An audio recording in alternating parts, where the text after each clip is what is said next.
All right, y'all, welcome back to the show. It's Anti-War Radio. I'm Scott Horton, and our next guest on the show is Jason Ditz, news editor at antiwar.com. That's news.antiwar.com. Welcome back to the show, Jason. How's things? I'm doing good, Scott. How are you? I'm doing real good. Appreciate you joining us today.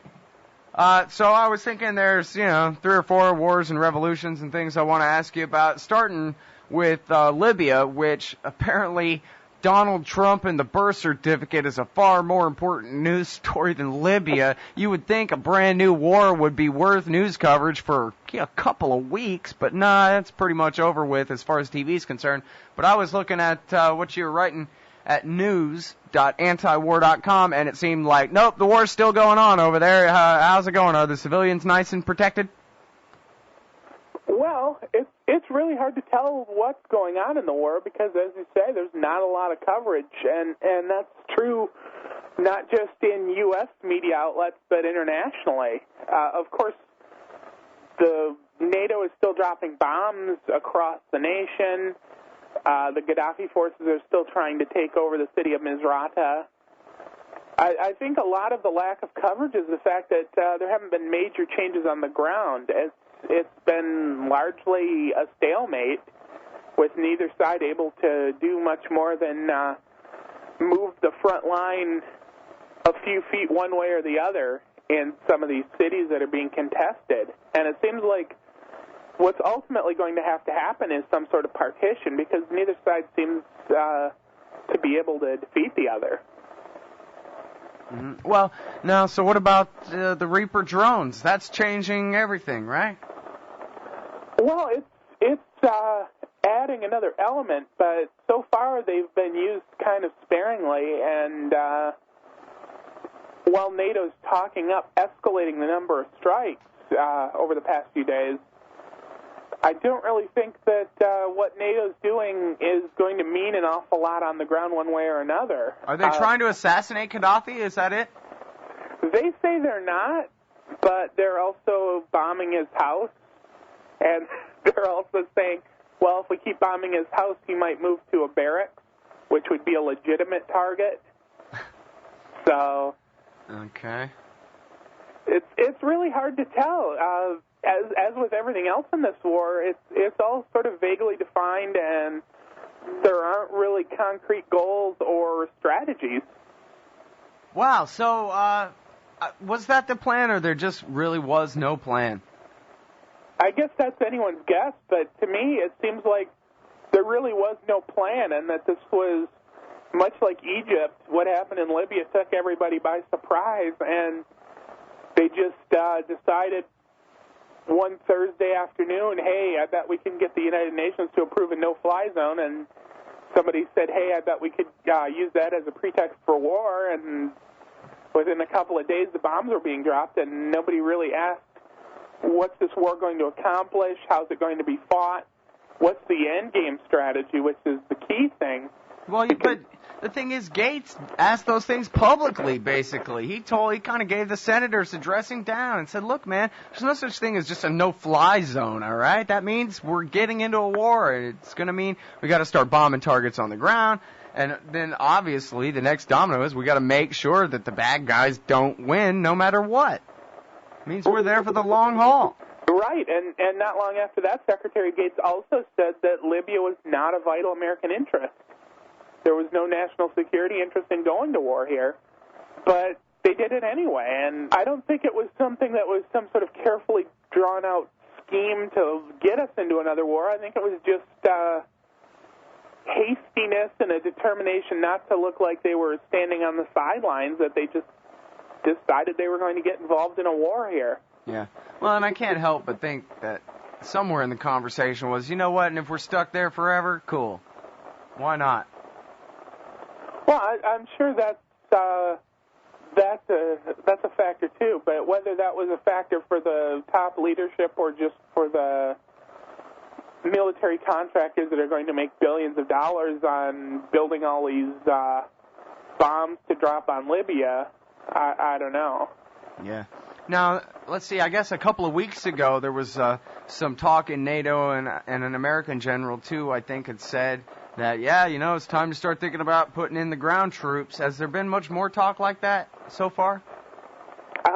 Publicly, no. Privately, probably.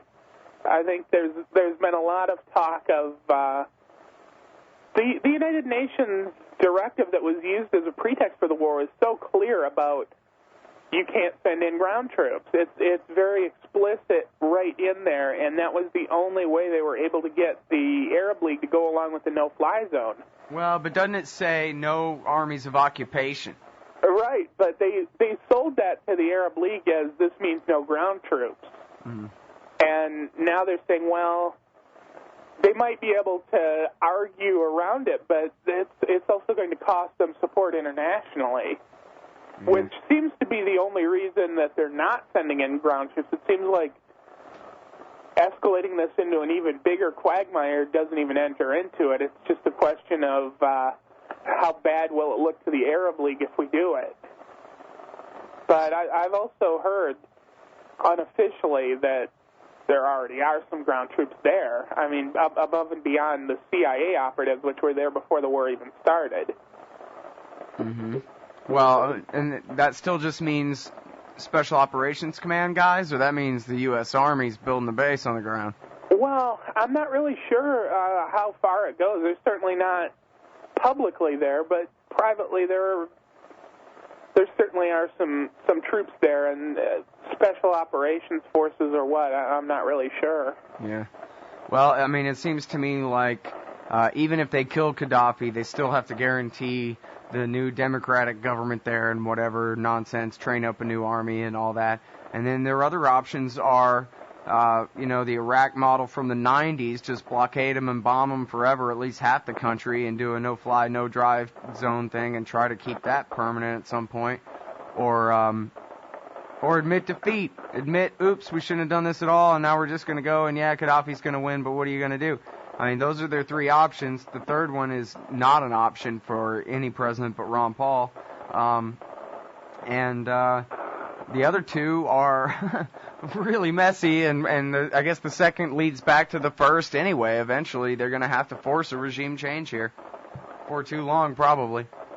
Yeah, that certainly does seem to be the long-term consequence of the war. They continue to insist that the war isn't about regime change, but it's sort of hard to buy that, except for the fact that they won't really say what the war is about, and that it might just be that they've done so little thinking on this before they started dropping bombs that they really don't know what this war is about, except that they all decided they were going to have a war.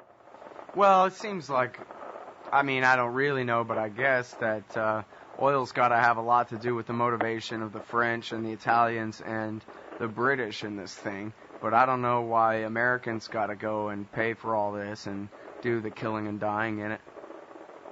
Well, sure. The oil's got to be a factor for a lot of this, but I think the oil would be there anyway once this gets resolved, whether it's resolved by a partition or what. Both sides are going to have to sell oil, and it really doesn't matter to whom, so long as it's on the open market. Now, this piece this morning in the New York Times, NATO says it is stepping up attacks on Libya targets. How much of a stepping up is this? They're still just talking about drones and airplanes, huh? So far, yeah. Days, not weeks, they said. Remember that? Weeks ago? Now, Jason, how goes the revolution in Yemen, from what you can understand where you're sitting? Well, it's a complicated situation like anything else, but it seems to be going pretty well. Exactly how it's going to shake out is another matter, but increasingly the Saleh government has very little control outside of the capital city. A lot of the provinces are basically behaving as independent countries at this point. As far as internal policy goes, there's really been no effort by the regime to retake a lot of the southern provinces, and particularly the two northernmost tribal provinces, since the tribesmen basically chased out the military forces. And both ends of the country had long-standing separatist movements before this happened. But with the addition of hundreds of thousands of protesters in the capital city, it's really sort of split the military's ability to crack down on separatists. And also, there have been quite a few defections from the military into the protest movement, which has made his control over the capital city pretty tenuous, too. Yeah, well, I keep reading that Saleh keeps saying, all right, I'll leave at the end of the year, and they keep saying not good enough, and then he keeps saying, well, fine, then I won't leave ever, and then they keep saying, oh, well, maybe we should have taken the deal, and it keeps going back and forth like that. Is that about where it stands now? Basically, the thing is, there are some political factions which were sort of latecomers to the protest movement, which seem interested in making some sort of deal with Saleh where he would leave office in some predetermined amount of time. Sometimes it's end of the year, sometimes it's 60 days, a couple of times it's been 30 days.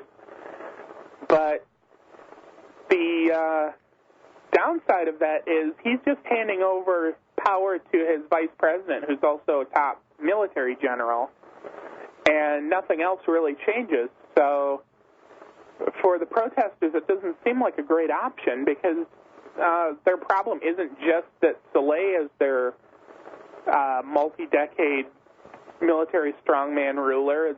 It's that there's a military strongman ruler at all. Yeah, of course. Well, I guess the good news is, as you're saying, well, I don't know how good it is for who, it depends, but it sounds like you're saying, as soon as the protest movement really rose up in the capital city, the two provinces in the north, the Shiite faction in the north and the socialist faction in the south, they had their opportunity to go ahead and gain de facto independence because the troops all had to go back to the capital city to try to protect what was left of the government there. So we already have sort of de facto secession, and now it looks like, this guy, whether it's 30 or 60 days or the end of the year or something, it sure does seem like his days are numbered. But then, I guess as you're saying, it depends whether they just get saddled with the next dictator in line or whether they're able to actually, do something about it. Seems like, I guess, without the other provinces and permanent war to deal with there, if there really is secession, then maybe the people in, the central part of the country will be able to focus their energies on making sure they have a say in the way things go, Well, that's certainly the hope, and it seems difficult to believe that Saleh or anyone else is going to be able to put all these pieces back together at the end of this protest, when it does in fact end. All these provinces that are out of their control, even the central provinces, while they're not really active secessionist movements, the tribesmen there have been killing troops just on general principle, pretty much, and those areas have basically become no man's lands. They don't really have designs on being an independent country so much as being just tribal areas. All right, well, so talk to me a bit about Bahrain. Well, Bahrain is sort of the big mess of the region, and it's interesting that it's the mess nobody really wants to talk about. It's been sparsely covered in some of the European media, basically not covered at all in the American media. Incredibly, the only places you really find coverage are in the Middle East's own media and in Iran's media in particular, because they've got, of course, a keen interest in the Shiite movement there. But the latest out of there over the past week or so is the Bahraini government saying those 1,500 GCC troops that invaded last month aren't leaving, ever. That they're basically going to be a permanent presence in Bahrain as supposedly as a stabilization movement, but with martial law imposed during the course of the protests, Bahrain is sort of the anti-Egypt or the anti-Syria. I mean, we've had these protest movements against state of emergency martial law type rule, and Bahrain didn't really have that to start with. They were mostly complaining about religious discrimination, and they wound up with the state of emergency and the martial law and the foreign invasion forces on top of it as a result of the protests. And how many people have died in the Bahrain protests? Is there any kind of HRW or UN estimate? It's really difficult to say. The closest thing I've seen to a death count was the official government figures, which said 23, which seems ridiculously low considering the number of hospitals that were attacked, the number of times that hundreds of thousands of people were marching around the Pearl Roundabout when tanks rolled in, and the number of reports we've had of people just dying in prison. But I think we really don't know what the overall death toll is. Or the long-term consequences of all this, because, of course, it's the Shiite majority that's being repressed there, the Shiite supermajority on that little island that's being repressed there. Of course, the Fifth Fleet is stationed there. But, I was talking with Gareth Porter about how things are shaking out in Iraq and how, a lot of this Arab Spring is going to reverberate largely on the major conflict in the region, which is Saudi Arabia versus Iran, and who's got more dominance in the Persian Gulf, for one thing. And it seems like, America and the Sunni minority in Bahrain getting away with such bloody murder against the Shiite majority there is going to reverberate. It's already reverberating in Iraq. And, certainly it's got a lot of attention if you read Iranian state press TV and their website, for example. It's just like any of the rest of this stuff. The only thing predictable about the consequences is that there will be plenty of them. It could go this way or that, Absolutely. And the consequences within Bahrain are another thing which I think the officials don't seem to be considering. It seems like Bahrain's royal family is just convinced that they won because they chased all the protesters off the street and it's over now. But I think the resentment from that violent crackdown, from all the repressive measures, the new martial law that's been imposed, I think that's going to eventually turn this into a much, much bigger fight for the nation's Shiite majority. All right, and now I know that the protests in Syria have been really bloody. Does it look like, or I don't know, whatever you think is the most important question about Syria? I was just thinking, how tenuous is the Ba'athist grip on power there, that kind of thing, but I don't even know, really. It's really hard to say how good their control over the country is, but one thing certainly seems to be the case is that every time they launch one of these violent crackdowns against a major protest, the protesters are out within the next week, even in even larger numbers. So it seems like killing the protesters, and they've killed quite a few. One of the human rights groups put the figure at over 400 yesterday. It doesn't seem to be accomplishing anything for the Ba'athist government. It's just making people all the more eager to protest against them. Yeah, all right. Well, thanks very much, Jason. We're very lucky to have you. Thank you for having me. I really appreciate it. Everybody, that's Jason Ditz, news.antiwar.com for his thousands of opinion pieces there.